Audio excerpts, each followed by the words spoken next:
அஸ்ஸலாமு அலைக்கும். இன்னைக்கு ராபியா குக்கிங்கில என்ன செஞ்சுருக்கோம் அப்படின்னு பார்த்தீங்கன்னா, அதாவது முருங்கீரை துவையல், அப்புறம் வந்து முருங்கீரை சட்னி தாங்க. இந்த 2 விதமான சட்னியும் துவையலும் வந்து செஞ்சுருக்கேன். வாங்க இப்போ வந்து ஃபஸ்ட்டு துவையல் எப்படி செய்கிறது அப்படி சொல்லிட்டு பார்க்கலாம். இப்போ நான் வந்து உளுந்து வந்து ஒரு 2 ஸ்பூன் உளுந்து வந்து எடுத்திருக்கேன். எந்த உளுந்துனாலும் எடுத்துங்க. கருப்பு உளுந்துனாலும் சரி, வெள்ளை உளுந்துனாலும் சரி. அடுத்து வந்து பூண்டு. ஒரு 3 பல்லு பூண்டு எடுத்திருக்கேன். ஒரு சின்ன துண்டு இஞ்சி எடுத்திருக்கேன். அடுத்து கொஞ்சமாக புளி வந்து எடுத்திருக்கேன். அடுத்து மிளகா வத்தல்.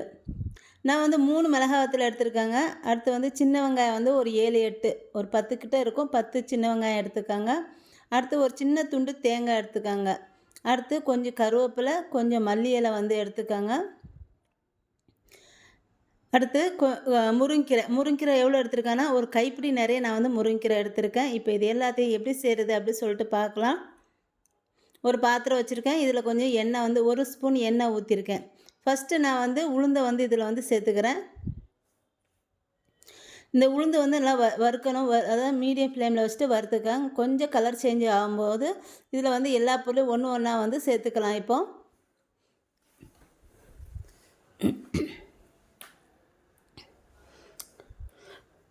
பாருங்கள், உளுந்து இந்த அளவுக்கு கொஞ்சம் கலர் மாறி இருக்குது. இப்போ இதில் நான் வந்து சின்ன வெங்காயம் வந்து சேர்த்துக்கிறேன். இப்போ சின்ன வெங்காயம் நல்லா வதக்கிக்கிட்டு அடுத்து இதில் காஞ்ச மிளகாய் வந்து சேர்த்துக்கிறேங்க. இந்த துவையல் வந்து சூப்பராக இருக்கும். தயிர் சாதத்துக்கு, சாம்பார் சாதத்துக்கு எல்லாத்துக்குமே ரொம்ப நல்லாயிருக்கும். இப்போ காஞ்ச மிளகாய் வந்து ஒரு 3 காஞ்ச மிளகாய் வந்து நான் வந்து சேர்த்துருக்கேன்.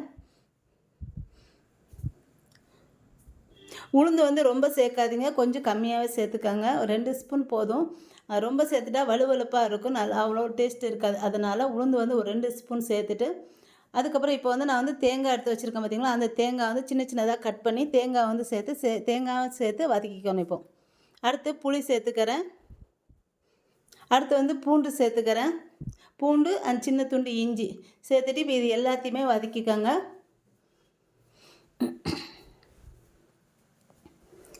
இப்போ இது அடுத்து வந்து மல்லி இலை, கருவேப்பிலை வந்து சேர்த்துக்கிறேன். நான் வந்து இதையும் சேர்த்து வதக்கிக்கணும். வதக்கிட்டு இதை வந்து நல்லா ஆற வச்சிடணும் எடுத்துகிட்டு. இது வந்து நல்லா காரம் அதிகமாக சேர்த்திங்கன்னா துவையல் வந்து நல்லா சூப்பராக இருக்குது. நல்லா ஸ்பைஸியாக சாப்பிட்றதுக்கு வந்து தொட்டுக்க வந்து ரொம்ப நல்லாயிருக்கும். நான் வந்து காரம் வந்து கொஞ்சம் கம்மியாக தான் சேர்த்துருக்கேன். நீங்கள் உங்கள் நல்ல காரம் சாப்பிடுவீங்க அப்படின்னா கூட 2 காஞ்ச மிளகாவோ இல்லை பச்சை மிளகாவோ வந்து சேர்த்துக்கோங்க. இப்போ பாருங்கள், இது எல்லாத்தையும் நல்லா வதக்கிட்டேன். இப்போ இது எடுத்துடலாம். இப்போ அதே பாத்திரத்தில் அது எல்லாத்தையும் எடுத்துகிட்டு இப்போ முருங்கீரையும் அதேமாதிரி ஒரு நிமிஷம் வதக்கிக்கோங்க. எக்ஸ்ட்ரா எண்ணெயெல்லாம் ஊற்ற வேண்டாம். அந்த வதக்கிட்டு எடுத்தோன்னா அதே பாத்திரத்தில் போட்டு வதக்கிக்கோங்க. இதை வந்து இப்போ இதையும் எடுத்துடலாம். எடுத்துகிட்டு எல்லாத்தையுமே எடுத்து ஆற வச்சுருங்க. இப்போ முருங்கீரை வந்து நான் வந்து ஒரு கைப்பிடி நிறைய தாங்க சேர்த்துருக்கேன். அதுக்கு மேலே சேர்க்கல. ஏன்னா ரொம்ப சேர்த்தாலும் கசப்பு வரும், பிள்ளைங்க வந்து சாப்பிடாதுங்க. அதனால் நான் ஒரு கைப்பிடி சேர்த்துருக்கேன். இப்போ இது எல்லாத்தையும் ஆற வச்சிடலாம். இப்போ இதை ஆற வச்சுட்டு ஒரு ஜாரில் வந்து சேர்த்துக்கிறேன். நான் இப்போ பாருங்கள், ஜாரில் சேர்த்துட்டு இப்போ ஃபஸ்ட்டு வந்து திரிச்சிக்கணும், பொடி பண்ணிக்கணும். பொடி பண்ணிவிட்டு அதுக்கப்புறம் தான் கொஞ்சமாக தண்ணி ஊற்றி அரைக்கணும். இப்போ இதில் தேவையான அளவு உப்பு வந்து சேர்த்துக்கோங்க.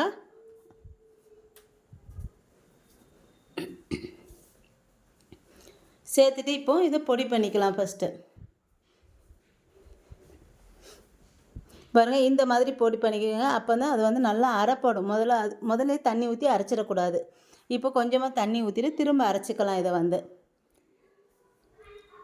பாருங்கள், சட்னி வந்து ரொம்ப நைஸாக அரைக்காதீங்க. நைஸாக அரைச்சா வலுவலுன்னு இருக்கும், அவ்வளோ டேஸ்ட் இருக்காது. கொஞ்சம் கொரப்பாக வந்து அந்த சட்னியை வந்து அரைக்கணும். பாருங்கள், சூப்பராக இருந்துச்சு. இந்த சட்னி வந்து ரொம்பவே நல்லா இருந்துச்சு. கண்டிப்பாக நீங்களும் ட்ரை பண்ணி பார்த்துட்டு எப்படி இருக்குன்னு சொல்லுங்கள். இது வந்து எல்லாத்துக்குமே இந்த சட்னி வந்து பொருந்தும், அவ்வளோ நல்லா இருந்துச்சு. இந்த சட்னி வந்து நான் வந்து 2 ஸ்பூன் வந்து உளுந்து சேர்த்துக்கிட்டேன். ரொம்ப சேர்க்க வேண்டாம். இப்போ அடுத்து வந்து இது துவையல். இது வந்து சட்னிக்கு வந்து இப்போ வந்து சட்னி வந்து அரைக்கிறதுக்கு வந்து அதே முருங்கீரையில் சட்னி எப்படி அரைக்கிறது அப்படின்னு சொல்லிட்டு பார்க்கலாம்.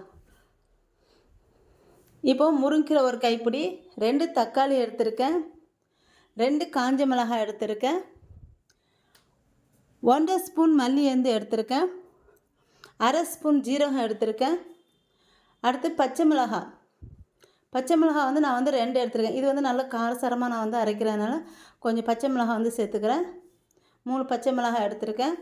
அடுத்து 2 பல் பூண்டு, கொஞ்சம் புளி வந்து தக்காளி சேர்த்துருக்கோம் அப்படின்னால புளி வந்து கொஞ்சம் கம்மியாகவே எடுத்துக்கோங்க. 3 பல் பூண்டு எடுத்துக்கிறேன்.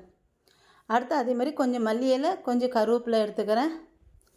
அடுத்து வந்து சின்ன வெங்காயம் ஒரு 10 சின்ன வெங்காயம் எடுத்துக்கிறேன். இப்போ திரும்ப இது எல்லாத்தையும் ஒன்றாட்டு வந்து வதக்கணும். இப்போ ஒரு பாத்திரத்தில் வந்து எண்ணெய் ஊற்றிருக்கேன். எண்ணெய் ஊற்றிட்டு காஞ்சதுக்கப்புறம் மல்லியை வந்து சேர்த்துக்கிறேன். மல்லி சேர்த்துட்டு மீடியம் ஃப்ளேமில் வச்சு வறுத்துட்டு இதுவும் ஒரு 3/4 போது, அதாவது கொஞ்சம் கலர் மாதிரி வரும்போது ஒவ்வொரு பொருளாக இதில் வந்து சேர்த்துக்கலாம். நம்ம இப்போ இங்கே பாருங்கள், இது வந்து வறுபட்டுருச்சு கொஞ்சம். இப்போ இதில் எல்லா சின்ன வெங்காயம் வந்து சேர்த்துக்கிறேன்னா, இந்த காஞ்ச மிளகாய் சேர்த்துக்கோங்க. அடுத்து சின்ன வெங்காயம் சேர்த்துக்கோங்க. இது வந்து இட்லி, தோசை, சப்பாத்தி எல்லாத்துக்குமே இந்த சட்னி வந்து சூப்பராக இருந்துச்சுங்க. கண்டிப்பாக நீங்களும் ட்ரை பண்ணி பாருங்கள். இது ரொம்ப நல்லா இருந்துச்சு. இது வந்து சாதத்துக்கு வந்து அவ்வளோ நல்லா இருக்காது. ஆனால் இது வந்து இட்லி, தோசை, சப்பாத்திக்கு வந்து ரொம்ப நல்லா இருந்துச்சு. இது வந்து சட்னி, அது வந்து துவையல். இப்போ சின்ன வெங்காயம் சேர்த்தாச்சு. சின்ன வெங்காயம் சேர்த்துட்டு நல்லா வதக்கிக்கோங்க. அடுத்து இதில் பூண்டு வந்து சேர்த்துக்கிறேன். பச்சை மிளகாய், பூண்டு, புளி சேர்த்துக்கிறேன். இப்போ இதையும் சேர்த்து நல்லா வதக்கிக்கோங்க. இந்த சட்னிக்கு வந்து தேங்காய் சேர்க்க வேண்டாம். தேங்காய் சேர்க்காமல் இது வந்து சட்னி சூப்பராக இருந்துச்சு. அடுத்து தக்காளி நான் 2 தக்காளி எடுத்து வச்சுக்கும்போது அதையும் சேர்த்துக்கிறேன். இப்போ தக்காளி சேர்த்து வதக்கிட்டு அடுத்து மல்லி இலை, கருவேப்பிலை வந்து சேர்த்துக்கிறேன். இப்போ இதையும் சேர்த்து வதக்கலாம். இதில் இப்போ வந்து கொஞ்சமாக தேவையான அளவு உப்பு வந்து சேர்த்துக்கோங்க.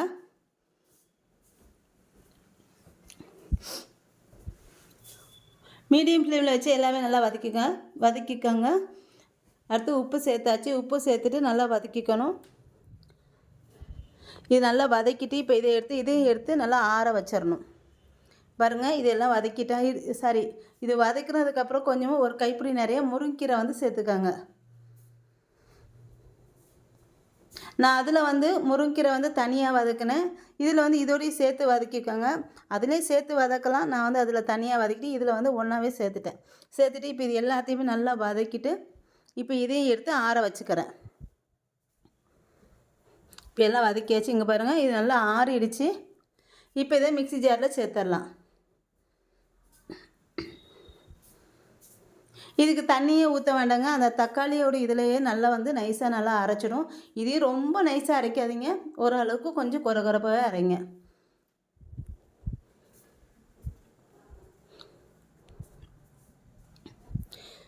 பாருங்கள், இதை அரைச்சாச்சு. எப்படி வந்திருக்கு பாருங்கள். இந்த சட்னி வந்து ரொம்ப நல்லா இருந்துச்சுங்க. இது வந்து எனக்கு துவையலை விட இந்த சட்னி ரொம்ப பிடிச்சிருந்துச்சு. அவ்வளோதாங்க, சட்னி வந்து ரெடி ஆயிடுச்சுங்க. நான் சொன்ன மாதிரி எல்லாத்துக்குமே இது வந்து இந்த சட்னி வந்து ரொம்ப பொருந்தும். இது வந்து சூப்பராகவும் இருந்துச்சு. கண்டிப்பாக என்னோடய வீடியோ பிடிச்சிருந்தா லைக் அண்ட் கமெண்ட் ஷேர் பண்ணிக்கோங்க. நீங்களும் செஞ்சு பார்த்துட்டு எப்படி இருக்குது அப்படின்ட்டு கமெண்ட் பண்ணுங்கள். எனக்கு வந்து என்னோட இந்த வீடியோ உங்களுக்கு பிடிச்சிருந்தா லைக் அண்ட் கமெண்ட் ஷேர் பண்ணிக்கோங்க. என்னோடய சேனலை மறக்காமல் சப்ஸ்கிரைப் பண்ணிக்கோங்க.